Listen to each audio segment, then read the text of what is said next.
This is a sermon about rest. The concept of rest is on my mind because 1 week from today, after church services, lemonade on the lawn, and premarital counseling, I will be on vacation for 3 weeks. I will be able to rest in a way that I'm unable to do for the bulk of the year. And while I will miss you all terribly, I am really looking forward to my vacation. At the same time, thinking of vacation as the only time to rest is not a great way to maintain a healthy, balanced life. God built rest into the very fabric of creation.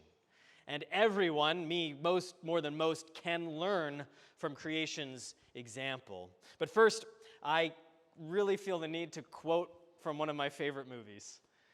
Near the end of the 1987 cult classic, The Princess Bride, the two bad guys are having a heart-to-heart.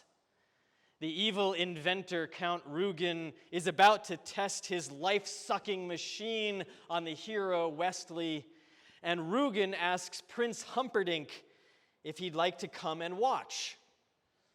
Humperdinck considers for a moment, then says very sincerely, "Tyrone, you know how much I love watching you work, but I've got my country's 500th anniversary to plan, my wedding to arrange, my wife to murder, and Gilder to frame for it. I'm swamped." And Count Rugen, just as sincerely, responds to the prince, "Get some rest. If you haven't got your health, you haven't got anything." So even if the bad guys recognize the need to get some rest, we can take this advice too. The ancient Israelites, who wrote the stories of creation in the book of Genesis, identified rest as one of the great workings of God.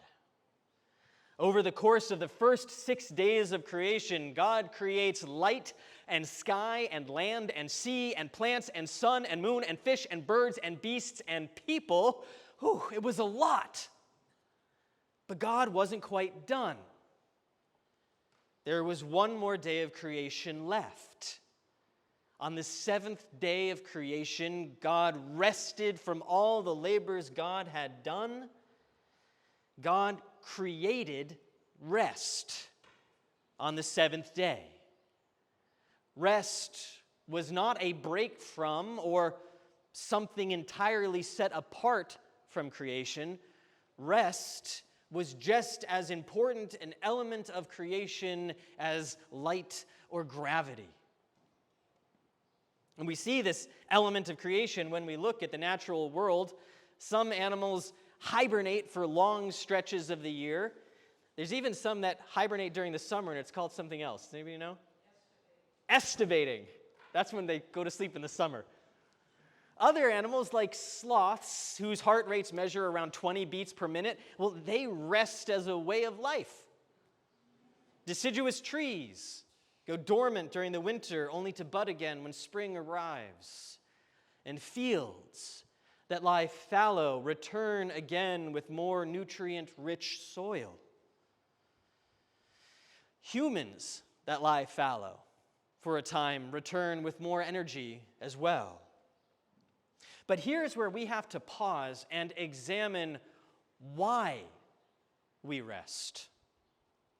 In our culture of stress and overwork and billable hours and overtime pay, we might be tempted to think that we rest in order to come back to work with more energy. In this case, rest is not a good in and of itself. Rest is something that can make us work harder. Have you ever said that you were going on vacation to recharge your batteries? I have. But guess what? We're not machines. We don't have batteries. We have hearts and minds and souls and spirits that find refreshment and new life in rest.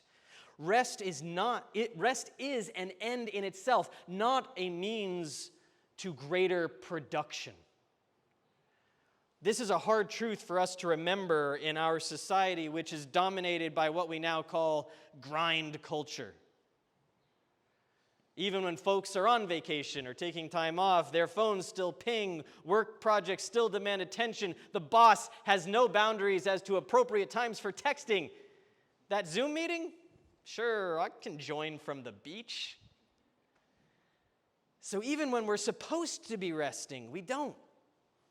We feel guilty about sitting on the porch to read a novel when there's a to-do list a mile long. Something inside us tells us we're failing when we're not being productive. But that something is lying to us. There is so much more to life than productivity. In her book, Rest as Resistance, Tricia Hersey, founder of the NAP Ministry, reminds us that our country was built on the forced labor of millions of black folks who were not allowed by their slavers to rest ever. Their slavers saw them as replaceable units of production, and that viewpoint continues to influence and infect modern-day work in our capitalist society. So too does the so-called Protestant work ethic, an import from European settlers, which sees dutiful and continual labor as a sign of grace.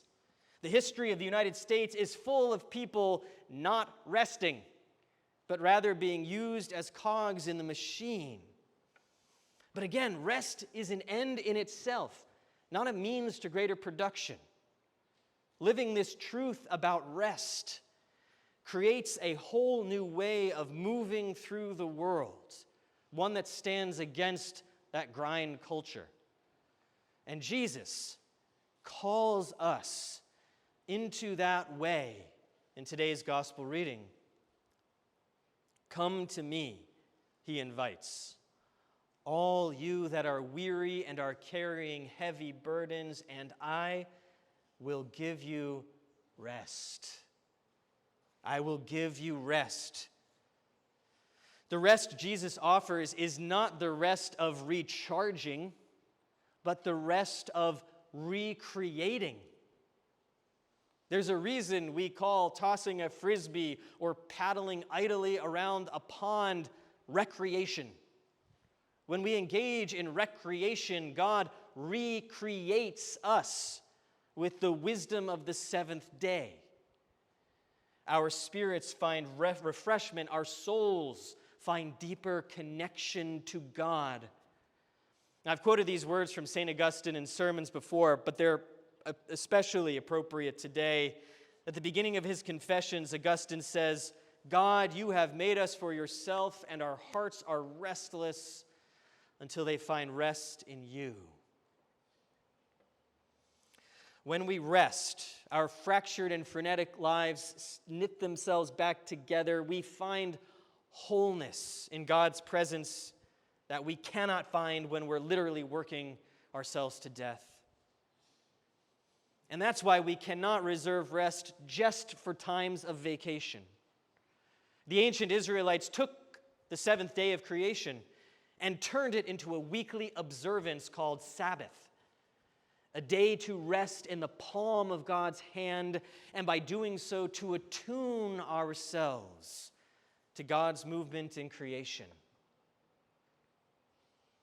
When Jesus says, I will give you rest, we still must be willing to receive it. With God's help, we can prayerfully reevaluate our schedules. We can start fresh with times of restfulness blocked off from the beginning rather than squeezed in at the end. We can also approach rest as an issue of justice, advocating for policies that will allow new opportunities for rest for people who right now have to work 3 jobs just to make ends meet. Rest is not a break from our everyday lives. Rest is a part of our everyday lives. Rest is not about making us more productive but about making us more creative. And this week, I invite you to hear Jesus' words anew as both a promise and a command.